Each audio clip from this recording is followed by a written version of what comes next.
மக்களின் துயரத்தை அரசியல் நாடகமாக்கும் திமுக அரசு பொறுப்பற்ற செயல்பாட்டால் விமர்சனத்திற்கு உள்ளாகியுள்ளது.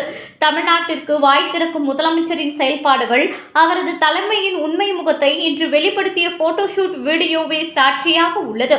கரூர் சென்று உயிரிழந்தோருக்கு அஞ்சலி செலுத்தி சிகிச்சை பெறுவோருக்கு ஆறுதல் கூறிய செய்தியாளர்களை சந்தித்த போது எந்தவித அரசியல் நோக்கமும் இன்றி மக்களின் உணர்வுகளை பிரதிபலிக்கும் வகையில் எனது கருத்துக்களை தெரிவித்தேன். மக்களின் சந்தேகங்களையும் பதிவு செய்தேன். ஆனால் அதற்கு உரிய பதிலளிக்க முடியாமல் சமூக வலைதளங்களில் அவதூறு பரவுவதாக கூறுகிறீர்கள். என்ன அவதூறு பரவியது? உங்கள் கட்சியினர் தமிழ்நாடு மாணவர் சங்கம் என்ற பெயரில் போஸ்டர்கள் ஒட்டுவது அவதூறா? அல்லது உங்களின் அரசின் காவல்துறை ஒதுங்கிய இடத்தில் நடந்த குளறுபடிகள், திமுகவின் வழக்கமான ஆம்புலன்ஸ் அரசியல், தடியடி காட்சிகள் வெளிவந்து பொதுமக்கள் பேசுவது வதந்தியா? பொறுப்போடு நடந்து கொள்வது என்றால் என்ன? உங்கள் அமைச்சர் ஒருவர் அழுவது போல் நடிக்க முயன்று மாட்டிக்கொண்டது பொறுப்பா?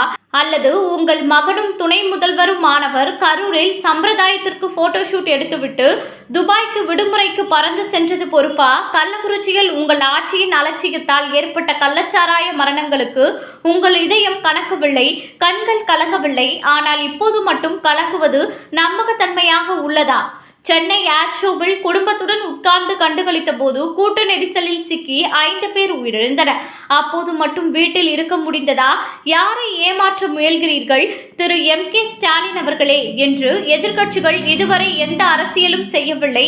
ஆனால் உங்கள் இந்த வீடியோவே பல அரசியல் சந்தேகங்களை எழுப்புகிறது. மேலும் நீங்கள் அமைத்த ஒரு நபர் விசாரணை ஆணையத்தின் காட்சிகள் ஊடகங்களில் வருகின்றன. இது ஒரு தலைபட்சமாகவே அரசின் தவறுகளை மறைக்கும் முயற்சியாக மக்களுக்கு தோன்றுகிறது.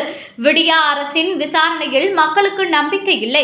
கரூர் துயரத்திற்கு நீதி கிடைக்க உண்மை நிலை தெரிய CBI விசாரணைக்கு உத்தரவிட வேண்டும். திரு M.K. ஸ்டாலின் அவர்களே, மக்கள் துயரத்தில் உள்ளனர்.